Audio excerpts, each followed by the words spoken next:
Yes, hello everyone. So my name is Daniel, and today I'm going to present on Malpedia, which is a project that I've now been pursuing for almost 2 years. First, before we get into it, let me thank my co-workers on this one. So Martin helped a lot with the evaluation framework and statistics that we've used to present some of the results that are later in this talk. And Steffen basically programmed most of the website and platform that's basically used to deliver the data and interact with Malpedia. Elmar's my supervisor, and I'm always happy when I can talk to him and exchange ideas. So the outline for this talk is basically I start with a summary, so you get directly into the topic and what's it all about. Then I go back about 2 years in time, motivating how we came to that idea and what basically has happened until then. I give a layout of the approach that we have followed and then present Malpedia itself. And the next step is basically showing you what you can do with this corpus. So essentially what I'm presenting here is a very clean corpus of malware, of unpacked malware actually, and then going a bit in the future. So for the summary, what is Malpedia? So from the intention, it's basically a free, independent pooled resource for confidentially labeled unpacked reference samples for malware families and versions. So everything in one sentence basically means I try to have a good coverage of many families, then have their versions tracked as well, trying to limit it to as few samples as possible. So I want to have a small corpus that's still very representative, and I'm very happy to share this kind of data. At the same time, along with the samples, it makes sense to track all the metadata, because right now, if you think about it, how are you going to find blog posts on something? You go on Google, and that's a lot of effort. Otherwise, we could basically directly attach those references to the samples, so you have everything in one place. So that's one of the ideas here. And since we have a nice corpus, we can also basically test and develop our Yara rules against it. So that's just some of the ideas there. So looking about 1 week ago, I had roughly 2,500 malware samples there for around 670 families. And I'm targeting multi-platforms, so not only Windows malware, but also embedded stuff, IoT stuff, APKs, OS X, JavaScript, because that's a thing as well, and everything in that corpus. So the contributions of this work, because there's also a paper to it that will be released later on. First, we define some requirements that we think are a useful thing to follow if you're basically creating such a corpus, and then we provide our vision or our take on this corpus and the platform as well. And the second part is basically we do a comprehensive quantitative static analysis, so basically looking at the structure across all of those families and provide some results on that as well. So how did all of this begin? So who was at BotConf 2015? So some of you guys, I have to do it that way, might remember that there was this thing. So quite a bunch of DGA talks, and yeah, I'm one of those guys. So I basically presented on my previous project, which was DG Archive, so basically a clean collection of algorithmically generated domain names.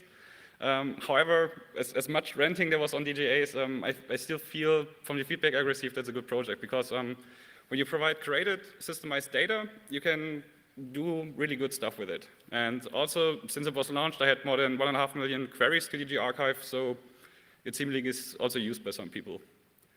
In 2015, there was another thing. Does anyone recall this slide? It's actually from a lightning talk. So there was this plug what? Plug X. So basically when Crowder gave his lightning talk on that we have a synonym problem basically with malware. So everyone is referring to stuff in a different way and we cannot really come to a consensus. And what he basically proposed is let's try to do something and fix it.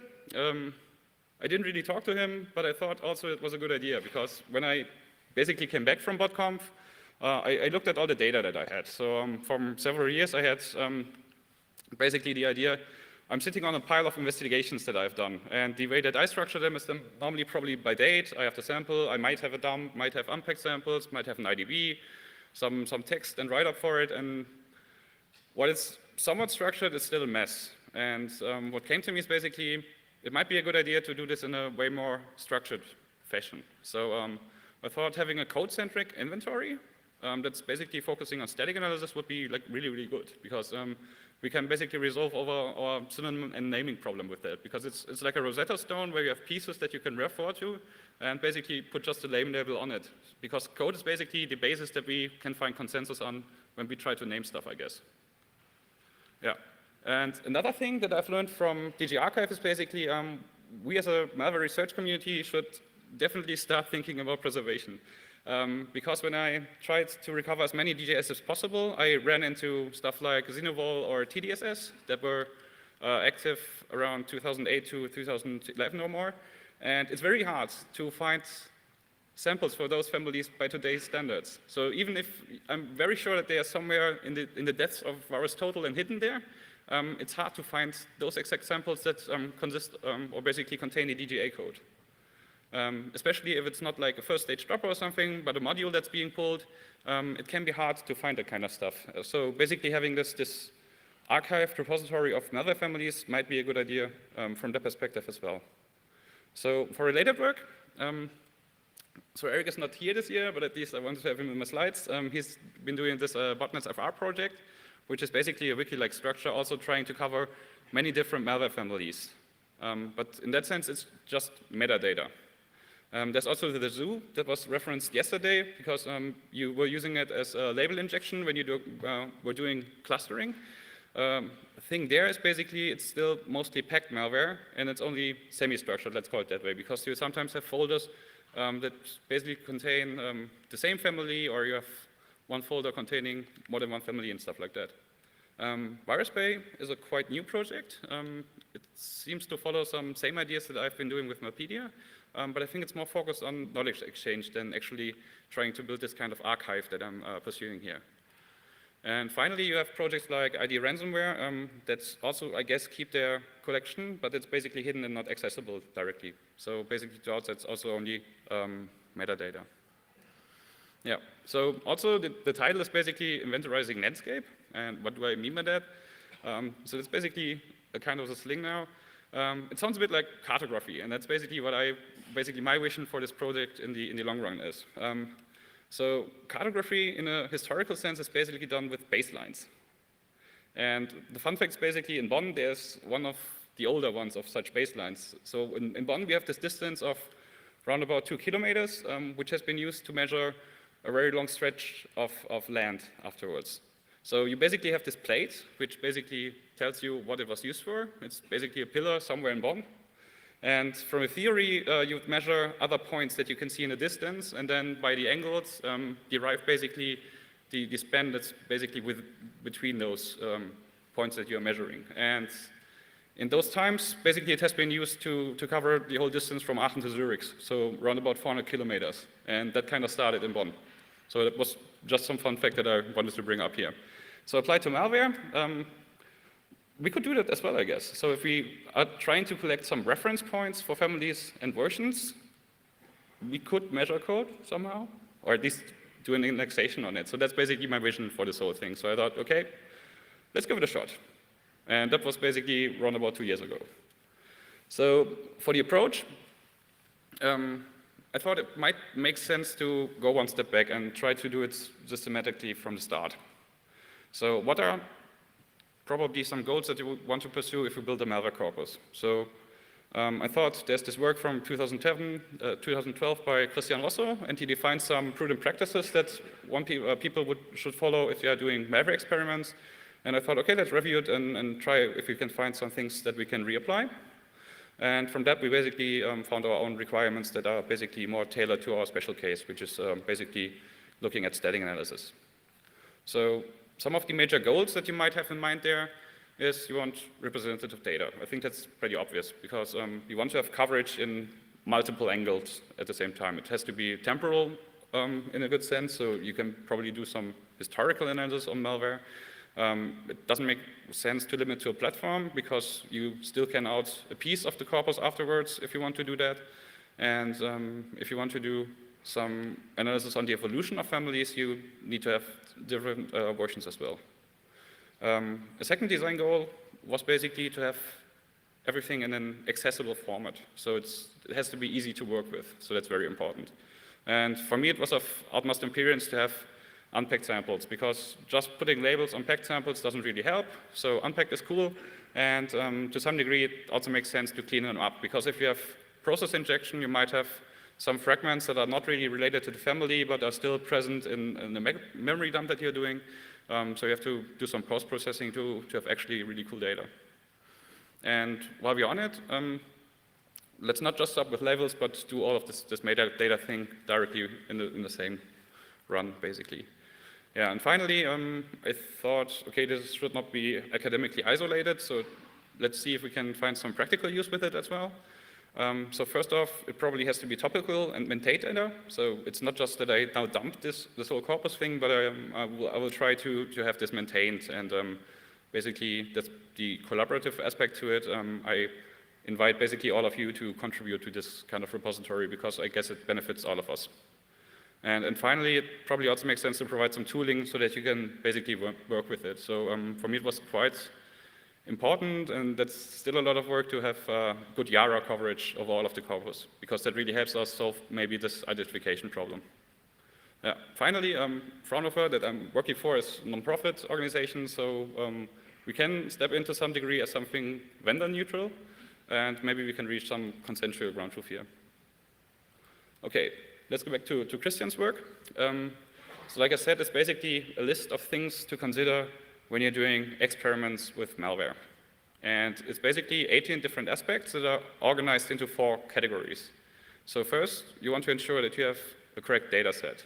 By that it means you probably have to divide between goodware and malware, that you want to keep balance across the families that you're using in your experimentation, that you separate training data from evaluation data, that you have to think about artifacts and all of that kind of stuff. And that's basically things to consider.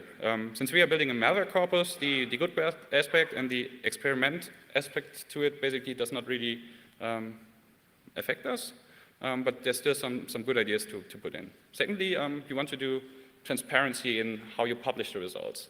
So that means that you publish the data set, that you explain where the labels are coming from, which experiment setup you have been using, and that you also do a very scrutinized analysis of your results. So when you do, for example, a classification method, that you explain how true positives and false negatives basically constitute themselves and why they are happening.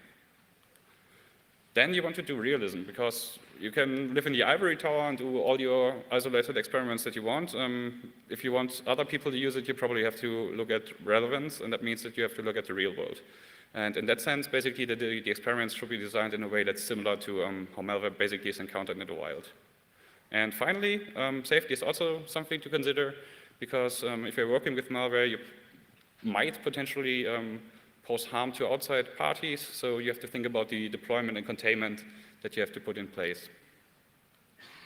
So for us, we basically came down to 6 things that we thought would be good requirements for a good malware corpus, and it's basically limited to static analysis in that sense. So I already said that, so representative content makes sense. We want to do cross-platform, because only doing Windows is kind of no longer the time now. Unpacked samples, accurate labels, and do the documentation part, because we want to explain how we came to that data and basically what the context of it. And finally, that's something probably debatable, but I think the creation should be controlled in a sense, because I want to ensure that the format that we've been using to set up this corpus still stays the same and stays intact, and also this dissemination should be limited. So it's not that you can just go to the website and download everything, but we employ some basic vetting here, so that we can at least to some degree ensure that the data is not flowing wildly. So for representative content, we want to look at relevant malware. That means if we do it that way, it's probably also useful for incident handlers or for other instances in the real world, and that might be doing research.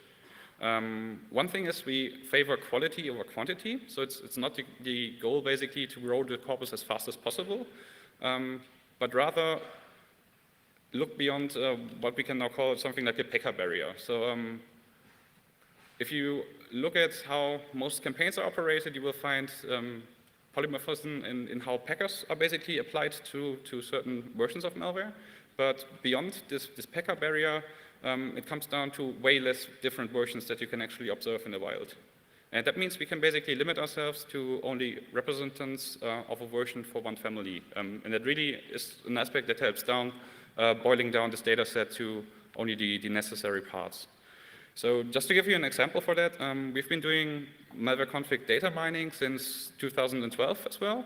And if you look at Citadel, for example, which was a very popular family at that time, we had run about 100,000 unique Citadel samples over time. If you run all of them, do dynamic analysis, very similar to what we've seen by SerpPL yesterday, you probably cannot identify many more than like 21 versions for all of those samples. So if you're only interested in archiving the code and the evolution of Citadel in that sense, you can probably achieve a data reduction factor of maybe 4,500. So in that sense, we would not be interested in storing all of the Citadel samples, but only one per version. And that's something that you can also observe for a bunch of other families as well. So there's a huge amount of Tinbar going around, sprocs, but there's normally only some mainstream versions because they are maintained by some malware author. And he has to basically publish that as well, and that basically ensures that there's not that much flowing around. So basically this code maintenance aspect that you have on the side of a normal malware developer basically affects them as well. So they probably have to have some distribution channels and are not as fast as pushing versions, or at least not if you look across all of the malware landscape. Yeah, cross-platform, yeah, it's 2017, so let's be real. We had some major incidents over the last year that basically affected non-Windows systems, so just do it that way. So be it Mirai, Lucas is basically twittering a lot about recent malware on Android and stuff like that, so just incorporate all of that as well. For unpacked samples, that's basically essential if you want to do effective static analysis, because you don't want to worry about packers, you just directly want to be sure that you're working on the actual malware code. And here it's discussable if you want to do dumping or unpacking. And I have the opinion that dumping is actually a better way to approach this, because normally some of the intermediate parts that may occur during the unpacking process of the packer itself are not really of interest, unless you are doing analysis of packers. And dumps usually also contain some more runtime data.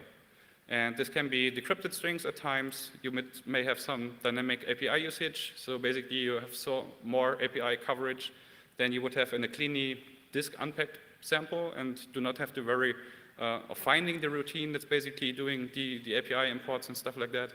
And it's also way easier to automate. Because, like I said, you can normally just run it and at a certain point decide that you want to take a dump now. Furthermore, I think dumps also can serve as some kind of normalization, because there's certain malware families that only exist as shellcode. So having them on a disk basically would mean that you have to find that exact point where the shellcode is staged by some loader into memory or whatever. But if you say, okay, I'm really just interested in dumping it, then basically I have the same representation, which is memory mapped and initialized for the shellcode, and for every other program basically as well.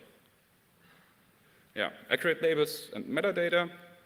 So basically this whole project is somewhat centered around family identification. So that means we first need to find some accurate labels for the families in the first place. But also there should be, for example, plugins tracked if we are able to find those plugins. So say you have a banking malware which has different information stealer plugins. We're also interested into archiving those as well. Documentation, yeah, like I said, so looking at Christian's prudent practices, basically explaining how we got to the dumps is something of importance, or basically where we are getting the samples from. So that basically allows to ensure that we have accountability and reproducibility. So when we are doing experiments, you can do them as well, and hopefully we end up with the same results. Tracking the origin of samples normally means, since I get most of the samples from publications of AV companies, threat intel companies, and the like, I probably try to include a reference where I basically got aware of the hash in the first place. And explaining the dumping method and environment stuff, we get into that in a couple of minutes. Yeah, controlled curation and dissemination, so the last point here. Like I said, we want to ensure that the structure of the whole repository stays intact, even over the course of time, with having more users and having them contribute to the data. And limiting access is basically needed to avoid harm to the general public. Because if you just download the stuff, let it run, that's probably not a good idea. Or you might have some users that are not really familiar with how you treat malware, and they might just download it and double click it, and I don't want to be blamed for that kind of stuff. Okay, so how are we going to put this now into practice? I will first explain some of the terminology, so basically what I mean if I call something a family or something is unpacked and stuff like that. Then I explain the collection approach again in some more detail and how we produce those dumps. And finally, how the corpus is organized. So if you're later on working with it, so that's probably of interest to you. And also how much data we already have in there right now. So what's a malware family? It's from a modern standpoint, I guess it's not really cleanly defined what a malware family is, and everyone probably has their slight different fuzzy definition of it. So I'm just going to try and give you my current definition what a malware family is. So basically all samples that you can find that belong to the same project from a developer's point of view. So basically the way we are tracking families means that someone normally has the responsibility, has created the code, is maintaining the code, and that's basically what defines a family for me. What this allows you is that you can basically also group those components to this family that only work in context of the family. So be it some customized loader, some plugins that are interacting with the main module of the family and stuff like that. But it also allows you to basically deal with stuff like source code leaks. So look at Zeus. I'm not going to call everything Zeus that's basically derived from Zeus. So we can split off stuff like Citadel, ICE9, Game Over P2P, all the later stuff. In the same way, you can also look at the same project that has been a rewrite. So there's a couple families in there, like 3 or 4, I guess, that basically are the very same malware, but rewritten in another language. So you would have someone start out with Delphi, and suddenly he thinks C is cooler, so he rewrites his malware in the same way, just in C, for example. What's an unpacked sample? So for me, that's a direct representative of the family. So there's no longer other third-party code involved. That's usually used to protect or obfuscate or whatever do on it. So third-party in that sense, basically, I have a malware family or maybe a sample that I've created with a builder and then applied a packer to it. The unpacked sample would be basically, again, the sample without the packer and stuff. However, this does not include, for example, addressing the obfuscation. So if the obfuscation is part of the malware family itself, unpacking to me does not mean that I have to remove this obfuscation, because it's basically a feature of the family and, for example, can help to identify it. And from a classic sense, because that's basically how I, when I got into it, but what we meant when we're talking about unpacked malware, it would be something that you are able to run from disk again. So basically the probably unmapped version that's on disk, you double click it and the malware is running directly. Opposed to that, what's a dump sample? Well, the clean memory capture of the malware, and it normally will include some initialized data, and that's an issue. If you want to go back to the unpacked runnable sample from a dump sample, you normally, or sometimes have the point that this initialized data basically will interfere with you and the sample will just crash. But dumping can also include that you look at some auxiliary modules that the malware might have, or some of the other memory that it has allocated, where it's, for example, storing some of its imports or some additional code that it is jumping to, and that you also track that as well. So once more, this quality over quantity thing. The philosophy that I've been pursuing is I rather want to extend the coverage to as many families right now as possible than going deep into a single family. So I could basically say I want to have the best coverage of Dridex and TrickBot and what, but that would probably take a lot of my time that I can allocate to things. And right now, still the idea is to get a good coverage in the wide sense. So that's basically this quality thing that you can use it to identify as many different families as possible. There's a strong emphasis on verification. By now, I've been doing a lot of manual work to ensure that basically this is a very clean corpus. So that's also a way to push quality, but it's a lot of effort, let me tell you that. It can also mean that we prioritize on families that are more active or more impactful. Normally, I'm somewhat following my filter bubble and look at the blog posts that I would normally encounter and probably prefer those as well. So by having more contributors, probably this basically will have the impact of widening what we consider as something that should be prioritized. In the long run, it is a really good idea to provide some means of quality assurance. So say you have a Yara rule for every of the families, you can also ensure that your Yara rules do not have false positives on other families, and in the same way that they are still recent enough to find new versions whenever you add them to the corpus. And with regard to data origins, I prefer public sources where possible, and basically everything that's in Malpedia is also found on VirusTotal, so it's like 97%. So I really want to have stuff that can be obtained in another fashion as well. Okay, I said we do multi-platform stuff because it makes sense to track that as we are progressing, but I'm still having a strong focus on Windows malware because that's at least where the most families are still documented, where we have the most history. So that's basically what I've been focusing on with the dumps. The method that I employ there is basically to have very fixed VM states that I use to derive the dumps from. What's the benefit of that? Well, I have very known and fixed system parameters to it. So for example, even if it's using ASLR, most of the static Windows API function offsets will remain the same in all of the different memory segments that you will encounter them. And this allows you to apply some techniques to rapidly extract those Windows API functions on arbitrary dumps, as long as they have been produced by this basically environment. So I'm using mostly Windows XP and Windows 7, and no one is gasping, but it's so old. Why are you using like operating systems that are like more than 10 years old? It's pretty easy because it still feels like most malware is feeling most at home there because you have fewer embedded protection systems by the operating system directly. So my goal is basically maximizing execution success. So I want to have the most vulnerable system there is. And that works kind of good. As well, what can you do as well?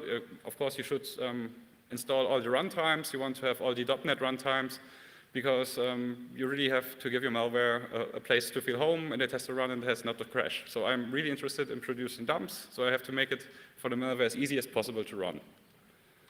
Yeah, with regard to dumping, methodology is pretty simple, I guess. You just run it, wait, diff the memory that has basically changed during execution, and then filter down to what you think is the unpacked version, so basically the dump. And then you potentially repeat it because you missed something, or there's nothing to basically extract, or what frequently happens, you have to interact manually. And that's quite painful. So if I had to guess, I guess I've spent more than 600 hours of doing this unpacking and dumping already. So on the other hand, I think that's sadly the only way how to get dumps for some of the families, because what you can observe there is basically something that gets mapped, is fingerprinting your environment and will unmap itself if it's not happy. And that's totally something that most sandboxes will not give you, or even if they gave it to you, you might just drown in the data. So I've quite some experience, I guess, with unpacking and stuff. So in many cases, it was more natural to me to just look quickly at something and then try to cover it up that way.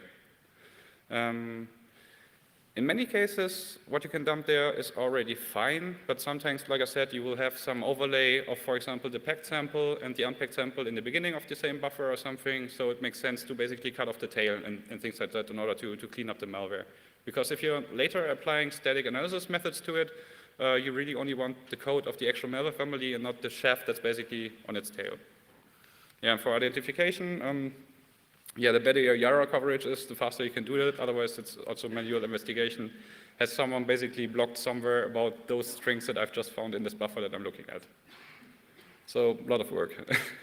So let's open a shell. If you're interested in how the data is stored, basically, it's more or less this tree-like structure. So on top level, you would have platform.family name. And for example, let's take URL zone, something that I'm very familiar with because I have been looking at it for a couple of years. Below the family folder, you would have ideally folders per version. So that basically allows you a direct grouping. In those folders, you would have samples stored as SHA-256, and along them, you would have the dumps with basically the base address from where they have been dumped, as well as unpacked samples in some cases, not all cases. And that's basically the whole repository structure for all of the data that's right now in there. Along with that data, you have a JSON file that gives you some meta information, like the block references that I've just mentioned, the last time it was updated, aliases for the family, actors that have been observed using the family, and all that kind of stuff. For many of them, there's also a Yara folder sorted by TLP with rules in there. So basically everything beyond TLP-wide are already contributions by users of the framework. And you would have one Yara file per Yara rule, because it also eases versioning and management of the stuff. So now the good thing about this kind of file system-like structure is this is basically our Git repository format. So if you want to have the data set, it's as easy as doing git clone. And you have all of the data at once. And if you want to do updates, you do a pull request, basically a git pull, and then you have the most recent version of it.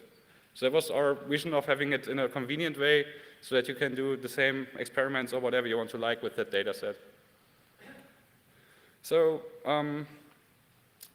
this commit, as shown there, is basically the root commit, and it's also the commit that we've been using for all of the analysis that I'm going to show in a few minutes.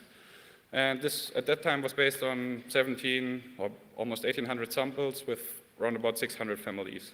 If you look at the distribution, of course, Windows is the majority. That's also probably the reason why because I'm feeling most at home with Windows malware. I normally try to include Android whenever I see someone talking about Android malware and stuff like that, and same for the other families. And everything that's basically multi-platform is either written in Java or some JavaScript, like, for example, used by Tola and stuff like that. So basically Chrome extensions and whatnot. With regard to unpacking and dumping, about 90% of the Windows stuff is actually, at least from a family perspective, dumped with at least one dump. So sometimes I have families where I have multiple samples, but only one dump, because like I said, quality or coverage first. In that sense, I want at least one representative for it. And 12% are just unpacked, so altogether probably 75% of the samples are definitely in some unpacked state. Yeah, so those 24% are missing right now. Okay, so how do we make this stuff accessible? I already had said to you that there's this Git repository that you can check out, but there's also a website, because the title was basically a collaborative approach to it. So first let me start with the mission statement, what I want to basically achieve with this Malpedia thing, and then explain some of the trust mechanisms that we have implemented in order to ensure basically access limitation and also contribution quality. The website that's listed there is already accessible, so if I'm just going too fast, you can also, I think, just go to on Google and already search for Malpedia. It should show up in the top 5, I guess. So the primary goal, as I said, for this project as a whole is basically to provide a community-driven, independent resource for this whole identification stuff. So basically, if you have an account on there, you can propose changes to the data set. So if you know of a family that's currently not in there, you can propose it. If you have some samples for a family that I don't have, or versions that you have identified and just want to see them in the data set as well, you can do all of that. So basically what's then happening is there's a group of peer reviewers that will basically review your contribution, and then it's probably accepted or otherwise rejected with a note what you should improve in order to have it in there. So basically just how you would submit stuff to a conference or similar. We are adopting the traffic light protocol. Mark just said his personal experiences with that, and I hope it's turning out better in this project. So most for the non-critical data is basically TLP-wide. So the whole inventory, and that's what you will see if you go to the website, is basically openly accessible, as well as the aggregated statistics that I'm going to talk about and the references as well. Everything else is Ember. So if you have an access, or basically an account for the platform, that basically means you have to keep it to yourself in your institution. There's some resources within there that are designated otherwise. So you already saw in this Yara thing, there might be TLP green, so there's other ways to share some components, but the majority of the data is really intended to stay under. Yeah, and if you want to get an account there, we use some basic form of vetting. So basically, existing community members have to vouch for you. So basically, we know who is accountable if you do stupid stuff. And this might fall back to them. So that's basically a system that's very established in stuff like ops trust and such. And we are basically just using and orient ourselves on that. Yeah, I talked about this peer review thing. So if you don't have data to contribute, but are good at malware analysis and have a good grasp of the malware landscape, you can also do reviews here. So that's also a way to contribute to this project and the platform.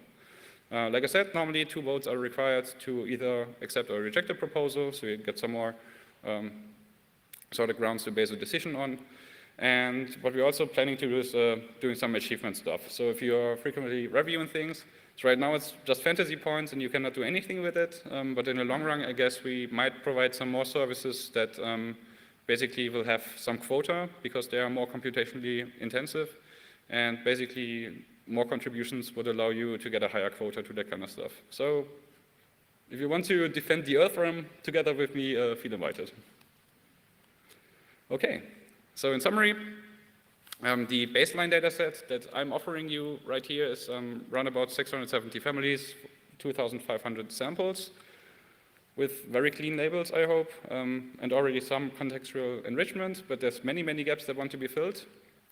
And it basically would allow us to have this kind of Rosetta Stone that basically tracks all the aliases that different people are referring to when they talk about malware families, or actors for that instance.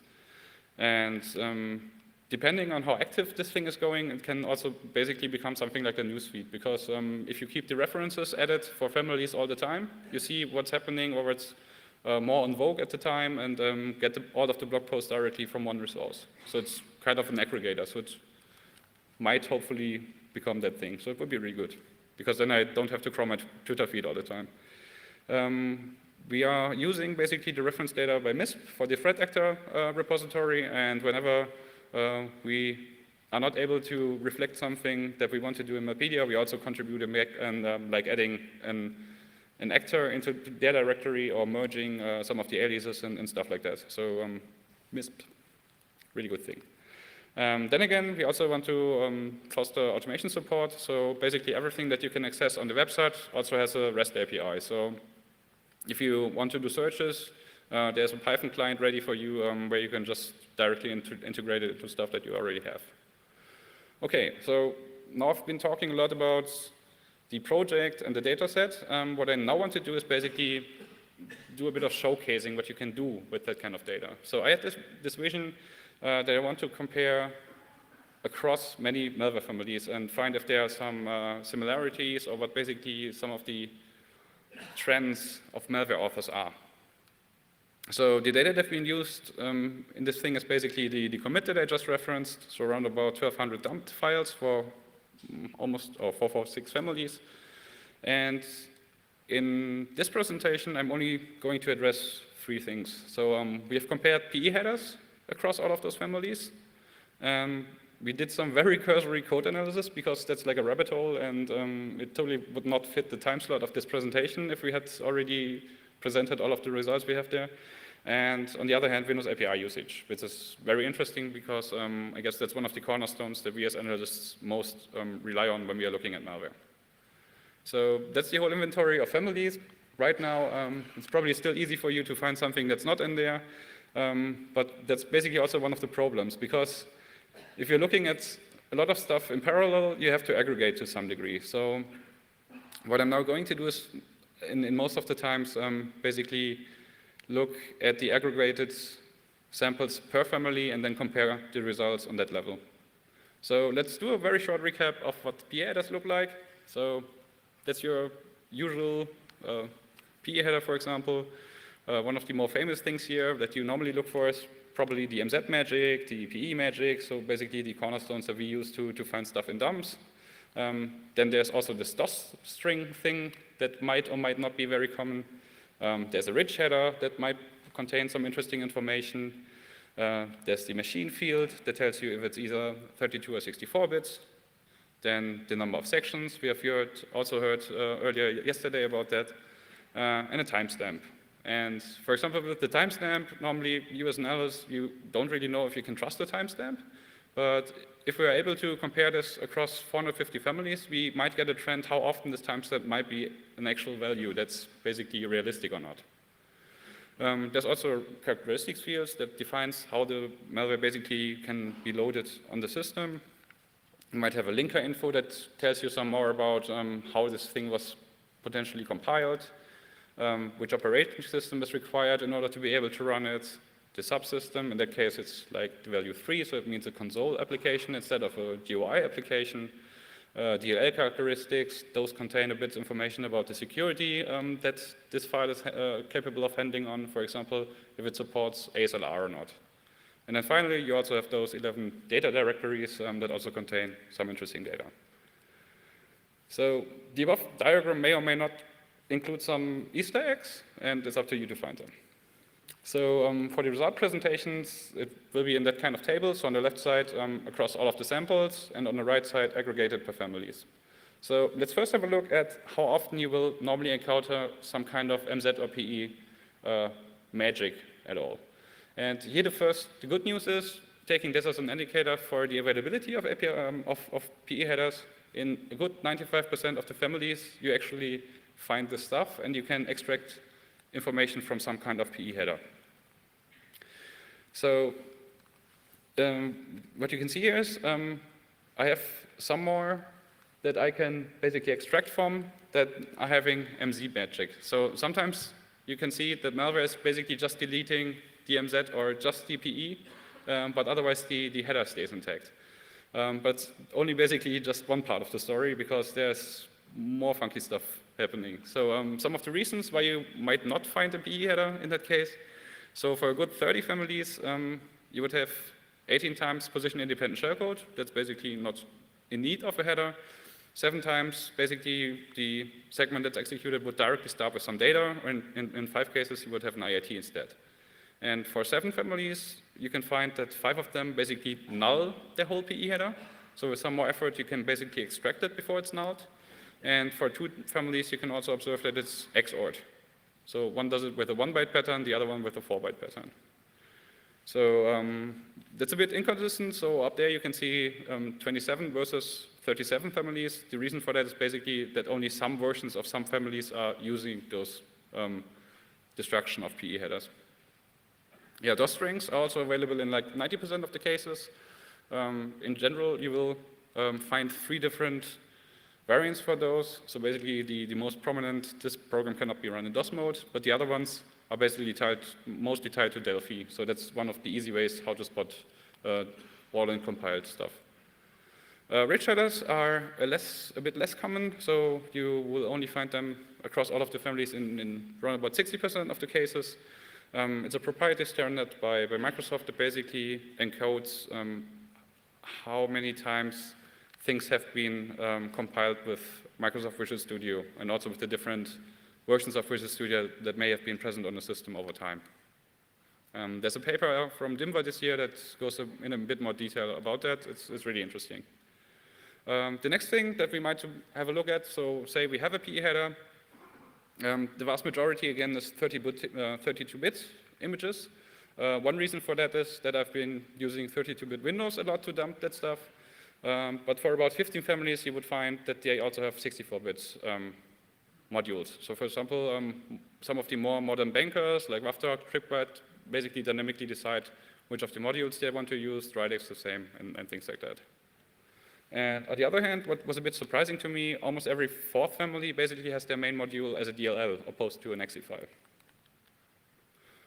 With regard to those security measures, as expected, malware is not really keen on basically having those. So for example, if we talk about relocatable malware like ASLR, it might make sense to just deactivate it, because it may ensure that your malware is running a bit more stably.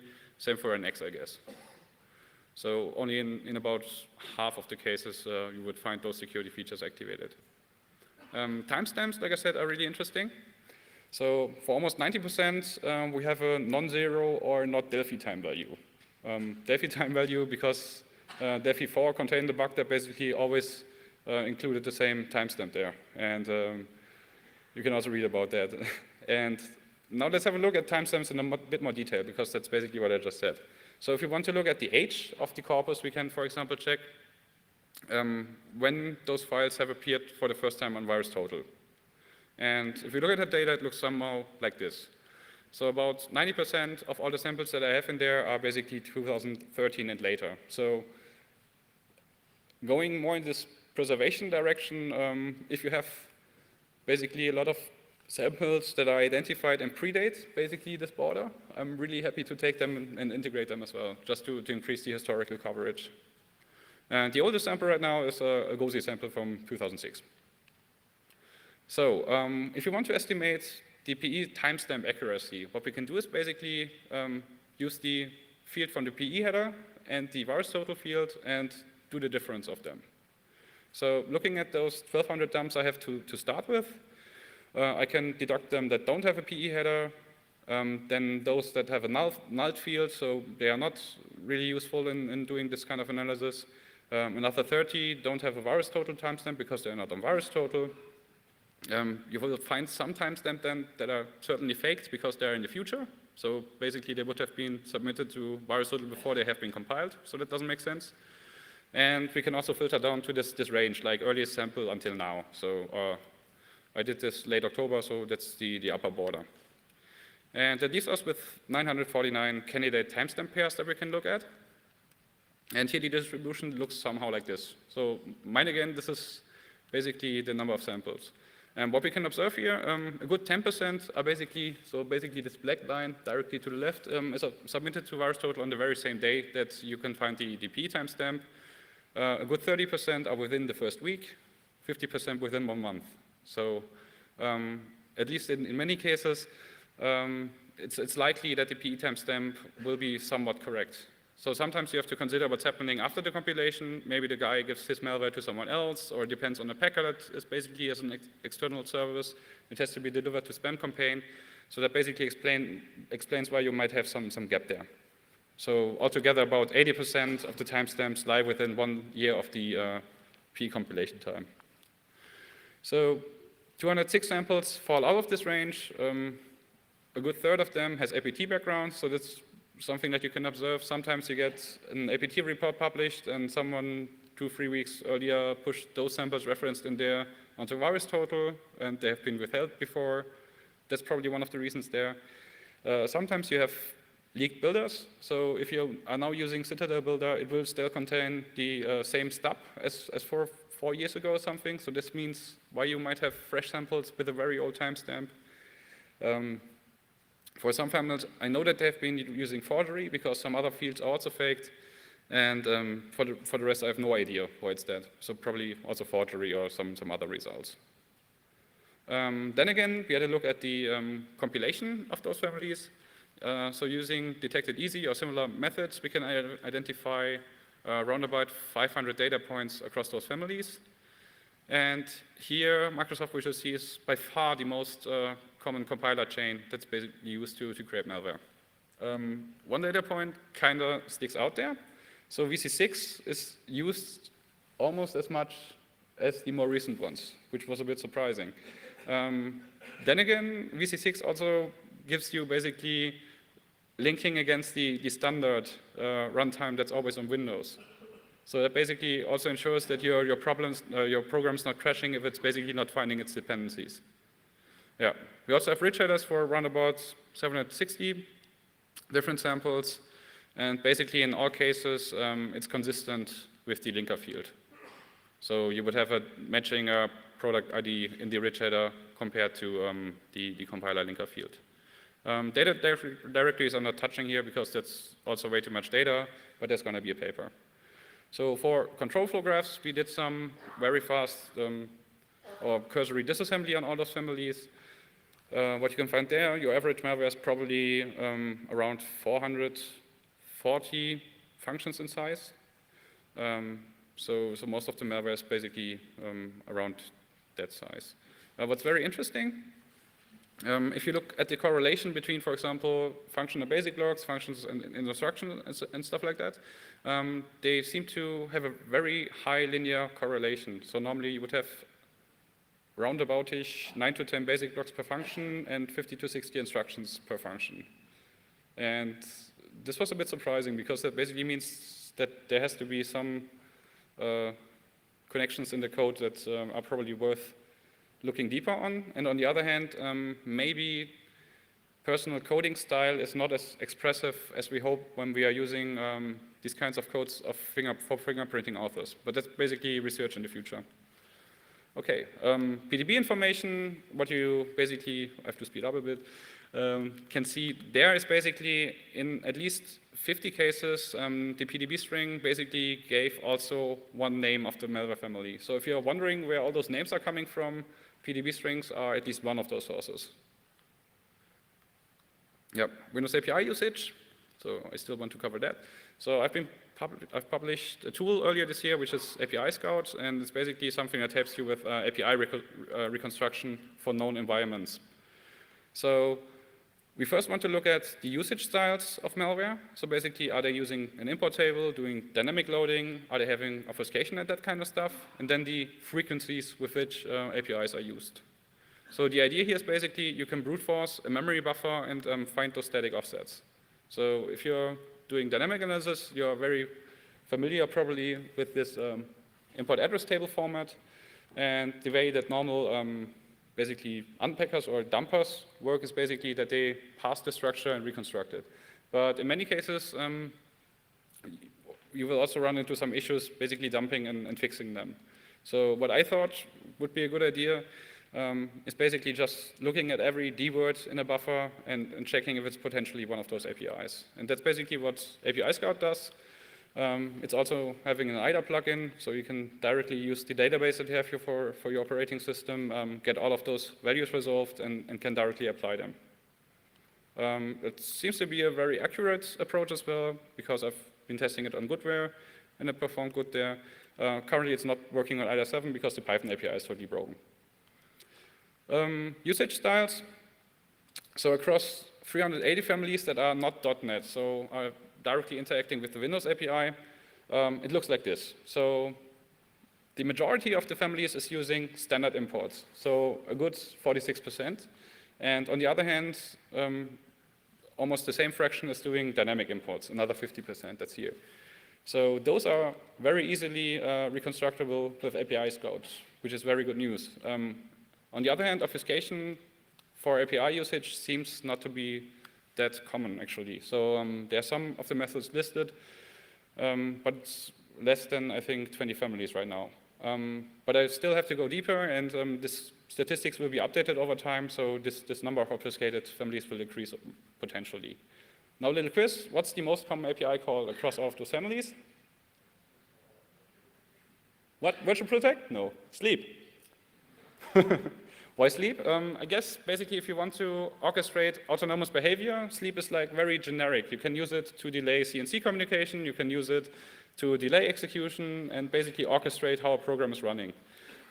So many of the other ones probably are also usual suspects. For DLLs, very much the same. But I was not really happy because if you look at it that way, you still end up with like 3,700 different APIs used across all of those families. And the graph for those looks a bit like that. However, there's very good news. The pattern of this graph basically tells us that the composition of APIs that you find for a family is probably rather unique. So the API footprint that malware has might help to identify it. And that's probably also a reason why imphash and imfuzzy and stuff like that kind of performs quite well. Yeah. I'm going to skip that. So basically, I've also been doing API context groups. So I labeled another 3,000 of API calls into groups. So you end up with like GUI, execution, string, all that kind of stuff. Because otherwise, you run into this issue that if you look at network, you have different ways to achieve the same effect. So you could do HTTP yourself using SOC, or basically the VS32 DLL. You can use WinSOC or use the HTTP higher level DLLs.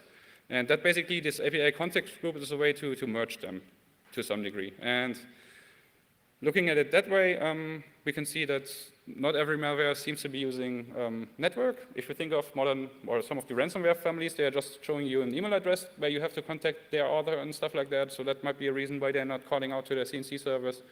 Same for the other data as well. But what I'm doing right now is mostly showing you data, and the slide set will be available directly after the presentation, so you can read it up also by yourself. Okay, so what's the future for this project? Of course, we want to maintain this data set and extend it. I hope that you like it that much that you want to have an account for it and want to interact with the data. So that would be like a really cool thing. And since it's focused on identification, we probably extend some of the aspects here as well. For research, I guess what I showed to you today is basically only scratching the surface, and the next step I've already begun is basically looking deeper into it. So doing basically code indexation across all of those families. So the major goal would be to identify unique code or shared code across all of those different families, and ultimately getting a better idea how functionality is encoded into malware across all of those different families.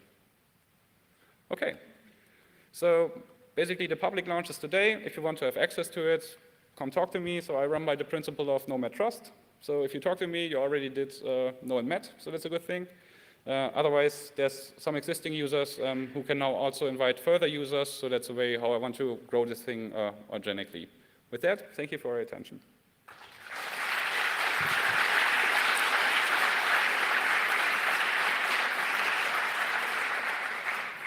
Thanks, Daniel, for your work and for your talk. Are there any questions? Tom, there.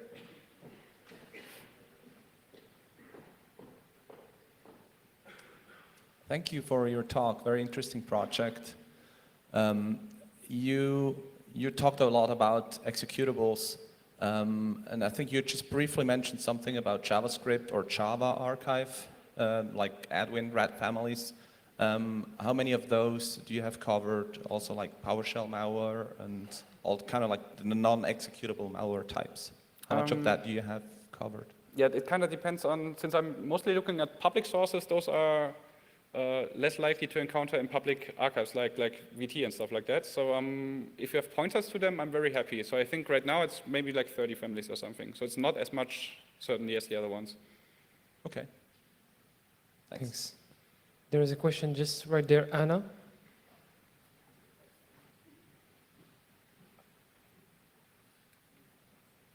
Hi, thanks for the talk. It was seems like a really great tool.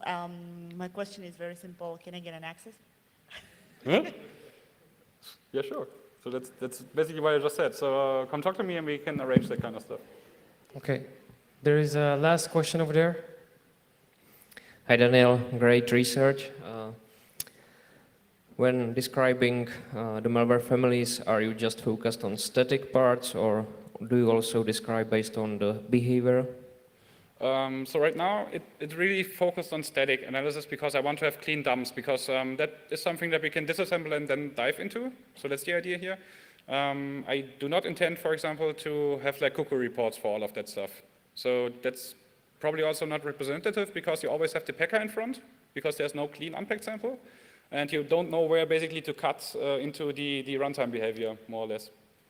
But that's basically something that you could do by just using the data, for example. So if there's another one who wants to pick up that stuff and present those cookie runtimes, happy to do so. Okay. Thanks, Daniel.